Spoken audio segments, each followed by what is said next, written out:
تباہ کر دیتا ہے، زمین کو تباہ کر دیتا ہے۔ تو یہ کتاب فائدے دینے والی ہے، ترقی دینے والی ہے، عروج دینے والی ہے۔ ان اللہ یرفع بہذا الکتاب اقواما ویضع بآخرین، یہ حدیث ہے عمر فاروق رضی اللہ تعالیٰ عنہ راوی ہے کہ یہ کتاب اٹھائے گا، یہ قرآن اٹھائے گا۔ وہذا کتاب انزلناہ مبارک، یہ کتاب ہے جو ہم نے نازل کی ہے، اب یہ مبارک ہے، یہ برکت والی ہے، یہ فائدے دے گی۔ اس کتاب کی جگہ وہ پیچھے چلی گئی کتاب جو موسیٰ علیہ السلام کو دی تھی۔ فاتبعوا، اس کی اتباع کرو۔ پیچھے نبی صلی اللہ علیہ وسلم کو بھی روکا کہ آپ ان کی اتباع نہ کریں، اب اس کے بارے میں کہا اس کی اتباع کرو۔ فاتبعوا، اس کی اتباع کرو، واتقوا، اور بچتے رہو کہ اس کتاب کی خلاف ورزی نہ ہو جائے، اس کتاب کی نافرمانی نہ ہو جائے، یا اس کتاب کا کوئی حکم نظر انداز نہ ہو جائے۔ لعلکم ترحمون، تاکہ تمہارے اوپر رحم کیا جائے۔ اس کا مطلب یہ ہے کہ اس کتاب کے ذریعے یا اس کتاب کا لحاظ یا اس کتاب کو بنیاد بنانے پر تمہارے ساتھ رحم والا سلوک ہوگا۔ ان تقولوا انما انزل الکتاب علی طائفتین من قبلنا، کہ کہیں تم یہ کہو کہ کتاب تو نازل ہوئی تھی ہم سے پہلے دو گروہوں پر، یعنی اللہ تعالیٰ کہتا ہے کہ یہ کتاب میں نے نازل کر دی ہے تاکہ تم یہ نہ کہو جی کتاب تو ہم سے پہلے دوسرے لوگوں کو ملی تھی، ہمارے پاس تو کوئی کتاب تھی نہیں۔ وَإِن كُنَّا عَن دِرَاسَتِهِمْ لَغَافِلِينَ، اور ہم تو اس کے پڑھنے پڑھانے سے جو ہے وہ غافل تھے، یعنی ہمیں تو پڑھے لکھے تھے نہیں، ہم امی تھے، تو لہذا ہمیں تو ان کی کتابوں سے استفادہ نہیں ہو سکتا تھا۔ او تقولوا لو انا انزل علینا الکتاب، یا تم یہ کہنے لگو کہ اگر ہماری طرف کہیں کتاب نازل ہو جاتی لکنا اہدی منہم، تو ہم کہیں ان سے زیادہ ہدایت والے ہوتے، یعنی جن کو وہ کتابیں دی گئی تورات انجیل، تو ان سے زیادہ ہم کتاب کی قدر کرنے والے ہوتے۔ تو تمہارے اس جواز کو ختم کرنے کے لیے فرمایا فقد جاءکم بینۃ من ربکم، تو آ گئی ہے تمہارے پاس تمہارے رب کی طرف سے پھر یہ دلیل، جو قرآن دلیل بن کر آ گیا ہے، وہدم و رحمہ، اب یہ ہدایت اور رحمت ہے۔ اب اگر ہدایت اور رحمت لینی ہے تو پھر اس کتاب سے ملے گی، اس قرآن سے ملے گی۔ ملے گی کیسے جب تم اس کے ساتھ جڑے ہی نہیں ہو، تم نے اس کو سمجھا ہی نہیں ہے، تمہاری زندگی گزر گئی۔ جب وہ باقی میں وہ کہا کرتا ہوں کہ سارے کام سیکھے ہیں نا، کون سا کام ماں کے پیٹ سے سیکھ کر آیا تھا سوائے رونے کے؟ باقی سارے آقا نہیں سیکھے نا، ضرورتیں سکھا دیتی ہیں سارا کام، ٹھیک ہے۔ تو لیکن جب یہ احساس ہوگا کہ یہ قرآن بھی ہماری ضرورت ہے، یہ قرآن بھی میری ضرورت ہے، تو جس کو ضرورت کا احساس ہوگا وہ لگ جائے گا سیکھنے میں، وہ کہیں نہ کہیں جا پہنچے گا، کہیں نہ کہیں جا گرے گا۔ فمن اظلم ممن کذب بآیات اللہ، تو اس سے بڑھ کر ظالم کون ہے جو اللہ تعالیٰ کی آیات کو جھوٹ کہے، وصدف عنہا، اور ان سے کنی کترائے۔ فرمایا سنجزی الذین یصدفون عن آیاتنا سوء العذاب، ان قریب ہم سزا دیں گے ان لوگوں کو جو کنی کتراتے رہے، اس کتاب جو قرآن سے کنی کترا کے گزر جاتے تھے، دھیان ہی نہیں کرتے تھے۔ یہ جو ساری زندگی میں کہتا ہوں قرآن نہیں سیکھا، تو یہ کنی کترا کا ہی گزر گیا نا۔ تو ان قریب ان کو سزا دیں گے جو ہماری آیات سے کنی کتراتے رہے، بہت برا، سوء العذاب، اللہ کہتا ہے بہت برا عذاب دیں گے یہ قرآن سے کنی کترا کے گزر جانے والوں کو، بما کانوا یصدفون، کیونکہ یہ تو رہے کنی کتراتے۔ ایک تو ہوتا ہے نا کبھی ایک کدی ہو گیا ان کی تو ساری زندگی اسی طرح ہی گزر گئی۔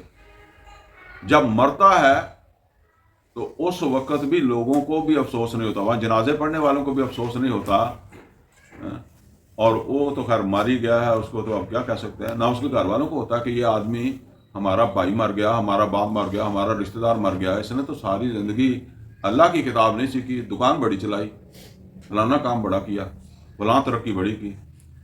میں کہا کرتا ہوں تو ناکتے مکھی نہیں بیٹھ دیں۔ کوئی ڈرائیور ہو، اس کو آپ ذرا صرف اتنا سی بات کہہ دیں، اینوں تو گڈی نہیں چلانی آتی، وہ اگر تہاڈا کچھ کر نہ سکے تو وہ جو کچھ ہو جائے گا نا اینی گل سن کے، یہ پھر تمہیں آپ ہی پتہ ہے، ٹھیک ہے نا۔ کوئی الیکٹریشین ہے اور آپ اسے کہہ دیں یار اس نے تار نہیں جوڑنی آتی، تو وہ جو جل بھن کر جو ہے وہ راکھ ہو جائے گا، اور کچھ کر سکتا ہوا تو کر بھی جائے گا۔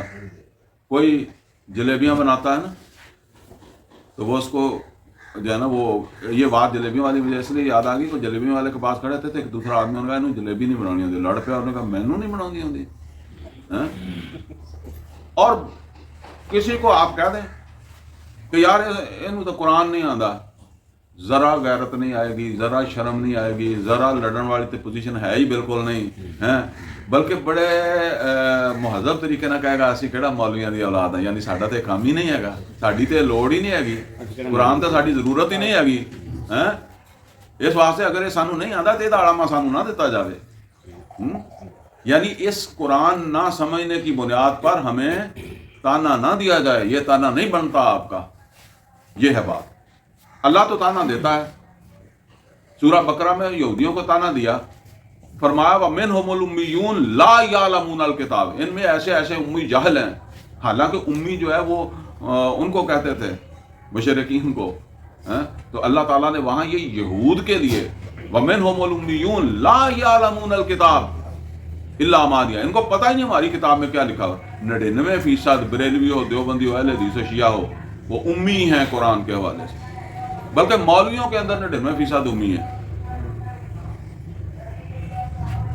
حَلْ يَنظُرُونَ إِلَّا أَن تَأْتِيَهُمُ الْمَلَائِكَةُ، کیا یہ انتظار میں ہیں یعنی اسی قرآن وال ادو آواں گے جدوں فرشتے آ گئے.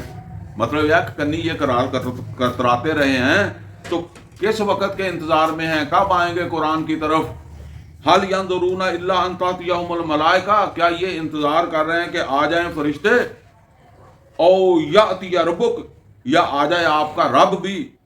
او یأتی بعض آیات ربک، یا پھر آپ کے رب کی بعض نشانیاں آ جائیں، یعنی وہ قیامت کی نشانیاں آ جائیں. اصل میں یہ وہ نشانیاں ہیں کہ جس کے بعد توبہ ختم ہو جائے. ٹھیک ہے نا، قیامت کے قریب کی نشانیاں ہیں. تو یہ سورہ فجر کے اندر بھی جو ہے وہ 22-23 نمبر آیا تھا سورہ فجر کی، اس میں آیا وَجَاءَ رَبُّكَ وَالْمَلَكُ صَفًّا صَفًّا وَجِيءَ يَوْمَئِذٍ بِجَهَنَّمَ. تو یعنی وہ اس وقت جیسے ایسے کہتے ہیں کہ تم جڑا مطلب یہ ہے کہ جب امتحان ہو جائے گا تو پھر تو پڑھے گا. وہی بات ہے. اللہ تعالیٰ کہہ رہا ہے کہ یہ جو کنی کترا رہے ہیں آج، کیا یہ اس کا انتظار کر رہے ہیں کہ پھر انہوں نے اس طرف توجہ کرنی ہے. یوم یاتی بعض آیات ربک، اور جس دن آپ کے رب کی کچھ نشانیاں آ گئیں، لا ینفع نفسا ایمانها لم تکن آمنت من قبل، تو نفع نہیں دے گا کسی بھی نفس کو اس کا ایمان لانا. یعنی یہ ان نشانیوں کی بات ہو رہی ہے جس کے بعد ایمان لانا فائدہ نہیں دے گا. لم تکن آمنت من قبل، جو پہلے ایمان نہیں لایا تھا اب اسے فائدہ نہیں ہوگا. اور دوسری بات کیا ہے کہ نرا ایمان نہیں، او کسبت فی ایمانہا خیرا، یا وہ ایمان تو لایا تھا کام کوئی نہیں کیتا سی، نرا ایمان تے بیٹھا رہا سی.